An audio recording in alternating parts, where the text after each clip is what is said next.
பல பிரச்சனைகளை சந்தித்த பொழுது தெற்கிலிருந்து உதித்த ஒரு புதிய விடிவெள்ளி துருவ நட்சத்திரம் அண்ணன் சண்முகையா பாண்டியன் என்பதை மட்டும் நாம் மறந்துவிடக் கூடாது. 15,000 துணை ராணுவ படையை எதிர்த்து சேதுபதி சீமையிலே ஒரு மிகப்பெரிய மாநாட்டை நடத்தி காட்டியவர் அண்ணன் சண்முகையா பாண்டியன். திரும்பி வருவோமா என்று தெரியாது. ஆனால் சண்முகையா பாண்டியன் கட்டளைக்காக ஒட்டுமொத்த தென் தமிழகமே என்று குலுங்கியது என்றால் அது அண்ணன் சண்முகையா பாண்டியன் என்ற ஒற்றை வார்த்தைக்காக. யாரால் மறுக்க முடியும்?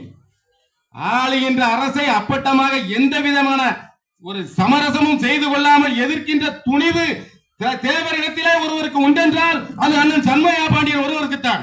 எவனோடும் தன்மானம் இழக்கவில்லை. அவர் நினைத்திருந்தால் எந்த பதவியை வேண்டாலும் வாங்கியிருக்கலாம். ஆனால் எந்த விதமான சமரசத்தையும் எதிர்பார்க்காமல் தன்மானம் இழக்காமல் தன்மான சிங்கம் என்ற பெயரை பெற்ற ஒரு தலைவன் அண்ணன் சண்முகையா பாண்டியன் அவர்கள் மட்டும்தான். அது வேறு யாருக்கும் வராது.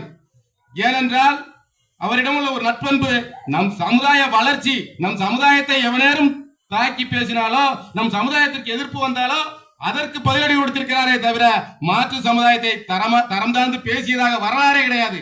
அனைத்து சமுதாய மக்களையும் ஒரே தட்டில் வைத்து பார்த்ததன் விளைவுதான் எங்கு சென்றாலும் தனியாக செல்லக்கூடிய ஒரு வீரனாக அண்ணன் சண்முகையா பாண்டியன் இருந்தார். ஒருவனால் தொட முடியாது. ஒரு பாதுகாப்பு இருக்காது, ஒரு போலீஸ் காவல்துறை இருக்காது. ஆனால் தனித்து செல்லக்கூடிய தைரியமும் தன்னம்பிக்கையும் உள்ள ஒரு தலைவன் உண்டென்றால் அது அண்ணன் சண்முகையா பாண்டியன் மட்டும்தான். மறுக்க முடியுமா? இரண்டு பேருக்குத்தான் வாய்ப்பூட்டு சட்டம். ஒன்று பாலகங்காதர திலகருக்கும் தெற்கே தென்னாட்டிலே ஐயா பசுமன் முத்துராமலிங்க தேவர் திருமகனாருக்குத்தான். அந்த மண்ணாசை பெண்ணாசை பொன்னாசை மூவாசை முற்றும் திறந்த அந்த நடமாடு மனித முருக கடவுளாக விளங்கிக் கொண்டிருக்கின்ற பசும்பொன்னிலே பிறந்திருக்கின்ற என் தெய்வம் பசும்பொன் முத்துராமலிங்க தேவருக்கு பிறகு வாய்ப்பூட்டு சட்டத்தை எதிர்கொண்ட ஒரே தலைவன் அண்ணன் சண்முகையா பாண்டியன் மட்டும்தான். யாரை கண்டு பயந்தது அரசாங்கம்? ஒரே ஒரு இழப்பு. ஆனால் இந்த சமுதாயத்தில் பல இளைஞர்கள் பல தலைவர்கள் அவரை ஏற்றுக்கொண்டால் இந்த சமுதாயம் அவளை பல வழிகளிலே அவரை கைவிட்டு விட்டது. அதற்கு நாம் உண்மையிலே வெட்கப்பட வேண்டும். தேவர் வீரனுடைய தலைவராக அண்ணன் சண்முகையா பாண்டியன் வரக்கூடிய சூழ்நிலை இருந்தது. மக்களே, உண்மையை சொல்கிறேன். அகில இந்திய தேவர் வீரனுடைய தமிழ்நாட்டினுடைய தலைவராக அண்ணன் சண்முகையா பாண்டியன் வர வேண்டியது. வந்திருந்தால் பாட்டாளி மக்கள் கட்சிக்கு நிகராக தென் தமிழகத்திலே இந்த தேவரிடம் இன்று வாழ்ந்து கொண்டிருக்கும். எத்தனை எம்எல்ஏ எத்தனை எம்பிக்களை உருவாக்கி இருப்பார். சுயநலமில்லாத தலைவன். அவரை வரவிடாமல் செய்தது யார் என்று அனைவருக்கும் தெரியும். அதன் பலனை இன்று அவர்கள் அனுபவித்துக் கொண்டிருக்கிறார்கள். அப்படி இருந்தும் அவர்களுக்கு ஒரு பாதிப்பு என்று வந்த பொழுது அவர்களுக்காக முதல் குரல் கொடுத்தவன் அண்ணன் சண்முகையா பாண்டியன். அன்பு சொந்தங்களே, எதற்கும் துணிவில் எதையும் எதிர்பாராத ஒரு தலைவன். சமுதாய முன்னேற்றம் ஒன்று என்பதை மட்டுமே கனவில் வைத்து சுமந்த ஒரு தலைவன். கடைசியாக இறப்பதற்கு ஒரு மாதத்திற்கு முன்பு எங்களுடைய ஊருக்கு வந்து இங்கே வந்திருக்கின்ற நாங்கள் அனைவரும் எங்கள் அண்ணனுக்கு உணவுகளுக்கு பரிமாறினோம். அந்த ஒரு நிகழ்வு தான் அண்ணனை நாங்கள் கடைசியாக கண்ட நிகழ்வு. அன்போடு முருகராஜ் என்று அழைப்பார், அழைத்தவுடன் வருவார்.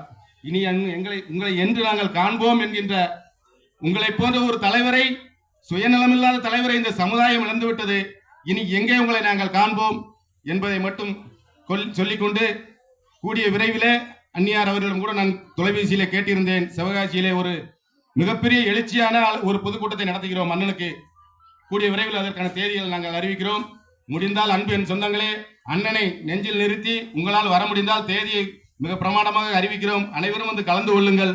அண்ணனின் புகழ் இன்றல்ல என்றல்ல உலகம் அடையும் வரை, பசும்பொன் முத்துராமலிங்க தேவரின் புகழ் இருக்கும் வரை தென்னகத்திலே அண்ணன் சண்முகையா பாண்டியனின் புகழ் இருக்கும் என்று கூறி வீர வணக்கம், வீர வணக்கம்.